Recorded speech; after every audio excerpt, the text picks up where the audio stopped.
The hotel lobby gleamed with polished marble floors and warm golden lights that reflected off glass walls and brass fixtures. Guests moved through the space with quiet confidence, rolling suitcases behind them, murmuring into phones, dressed in coats that smelled of money and purpose. But the center of it all stood a man who did not seem to belong. His jacket was worn thin at the elbows, his boots scuffed and uneven, his beard streaked with gray and neglect. Over his shoulder hung a large burlap sack, tied with rough twine, its shape uneven and heavy. He paused just inside the revolving doors, eyes lifting slowly to take in the chandeliers, the artwork, the reception desk carved from stone. A few conversations stopped, a few glances lingered too long. At the front desk, 3 young staff members exchanged looks. One of them, tall and sharply dressed, leaned toward the others with a smirk. "This isn't a shelter," he muttered. The man with the sack began walking forward, his steps steady but cautious, as if he expected the floor itself to reject him. Each footstep echoed louder than it should have. Guests shifted aside instinctively, creating a narrow path through the lobby. Some frowned, some stared. One woman clutched her purse tighter. When the man reached the desk, he set the sack gently at his feet and rested both hands on the counter. "I'm here about the hotel," he said calmly. The receptionist raised an eyebrow. "Sir, do you have a reservation?" The man shook his head. "No." The smirk returned. "Then I'm afraid we're fully booked." "I'm not here for a room," the man replied. "I'm here because this is mine." Silence spread outward, sharp and disbelieving. The second staff member laughed openly. "Right, and I'm the King of England." The man did not react. He simply looked at them, his eyes dark, steady, unreadable. "I own this hotel," he said again. A guest nearby snorted. Another pulled out their phone. The first receptionist straightened. "Sir, you can't loiter here. If you need assistance, there are services." "I don't need services," the man said quietly. "I need access." The third staff member, younger than the others, glanced at the sack. "We don't accept bottle caps as payment," he said, grinning. Laughter rippled through the desk. The man inhaled slowly. "That sack isn't trash." "Oh," the tall one said. "What is it then?" "Proof," the man replied. The laughter faded slightly, replaced by irritation. "Sir," the receptionist said firmly, "I'm going to have to ask you to leave." The man didn't move. Instead, he reached into the inner pocket of his jacket and pulled out a folded, yellowed envelope. He placed it on the counter and pushed it forward. "Please call the number inside," he said. The receptionist didn't touch it. "We're not playing games." At that moment, the hotel manager emerged from the back office, alerted by the rising tension. He was middle-aged, confident, used to authority being obeyed. "What seems to be the problem?" he asked. The receptionist gestured dismissively. "This man claims he owns the hotel." The manager looked the man up and down, his expression already decided. "Sir, I'm going to ask you one last time to leave before we contact security." The man met his gaze. "Go ahead," he said, "but make the call first." The manager hesitated, annoyed more than curious. He picked up the envelope, opened it, and scanned the contents. His brow furrowed. "This is outdated," he said. "These papers are decades old." "Yes," the man replied. "So is the hotel." The manager scoffed. "You expect me to believe you're some kind of secret owner." "I don't expect belief," the man said. "I expect verification." The manager turned to the receptionist. "Call corporate. Humor him." The call was made reluctantly. The lobby filled with quiet murmurs as guests watched, sensing something shifting but unsure what. The man stood perfectly still, hands folded, sack at his feet. Minutes passed. The receptionist's face changed first. Her posture stiffened. Her smile vanished.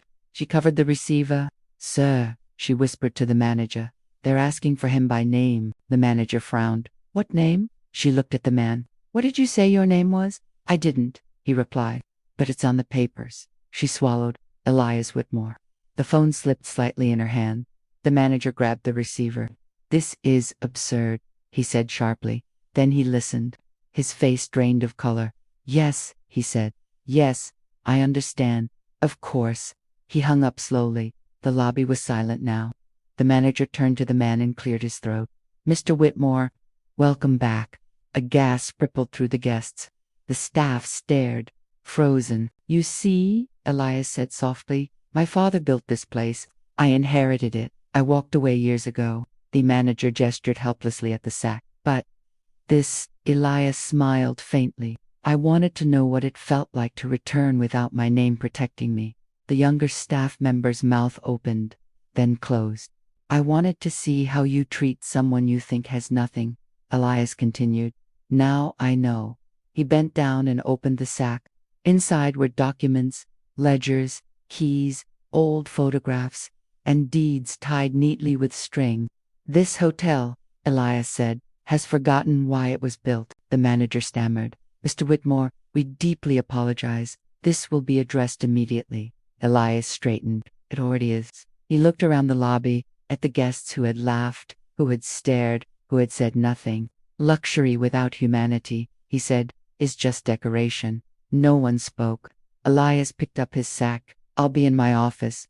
The manager rushed ahead to lead the way, his authority shattered. Behind them, the staff stood frozen, understanding dawning too late. And in the quiet lobby, something invisible but permanent had changed. The elevator doors closed softly behind Elias and the manager, sealing them into a mirrored box that reflected two very different versions of power. The manager stood rigid, hands clasped, eyes flicking nervously to the sack at Elias's feet. Elias watched the floor numbers rise, his expression calm, almost detached, as if he were returning to a place he had never truly left. When the doors opened onto the executive floor, the hallway smelled faintly of polish and old wood. Framed photographs lined the wall's grand openings, ribbon cuttings, smiling men in suits, shaking hands beneath banners that bore the hotel's name. Elias stopped at one photo and studied it. That's my father, he said quietly. The manager followed his gaze and nodded. He was legendary. He was complicated, Elias replied. So was this place. They reached the corner office, untouched by time. The desk was the same dark oak Elias remembered. The windows still overlooked the city like a throne. The manager rushed forward, unlocking the door, motioning Elias inside. With exaggerated respect, Elias stepped in and set the sack down carefully, as if it carried something fragile. He walked to the window and looked out at the streets below. People moved like ants, purposeful, unseen. I lived out there, Elias said, for 11 years. The manager swallowed, by choice. At first, Elias said, then by consequence. He turned back, meeting the manager's eyes. When my father died, I inherited more than property. I inherited expectations. I ran from them.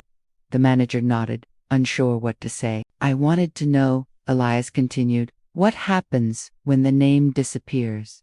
When the suit is gone? When all that's left is how the world treats you?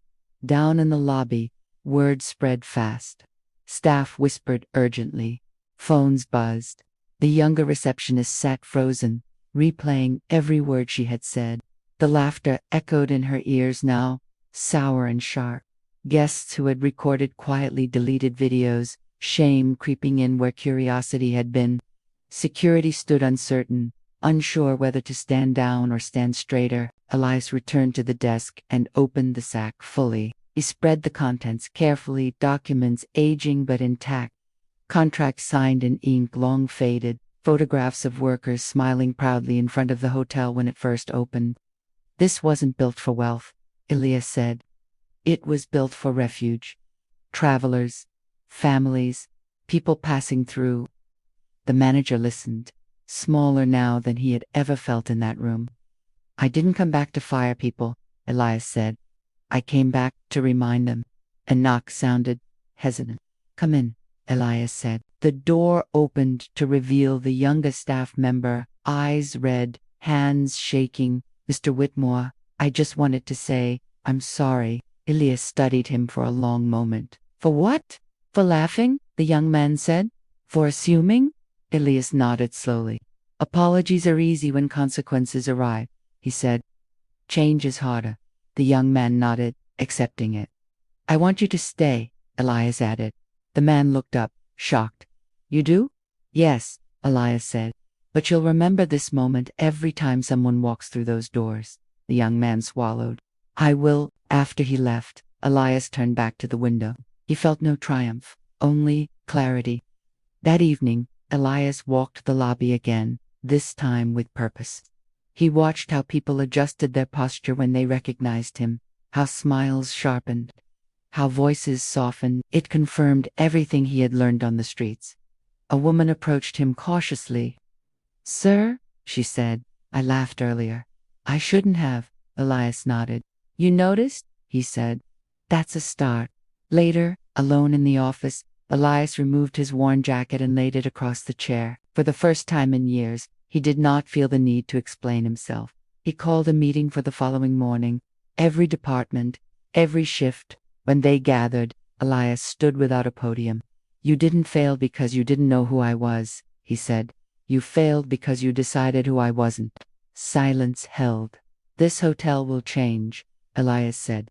"Or it will change owners again." No one doubted him. Days passed. Policies shifted. Training changed. Quiet corrections replaced loud judgments. The lobby remained polished, but something beneath it saw. Elias stayed in a modest room, refusing the penthouse. At night, he walked the halls, listening, remembering. The sack sat in the corner of his room now, empty but folded, no longer a burden.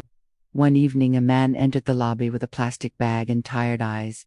Staff greeted him kindly, offered help. No laughter followed. Elias watched from the mezzanine, unseen, and smiled faintly. The test was never about ownership. It was about dignity. And this time, it stayed.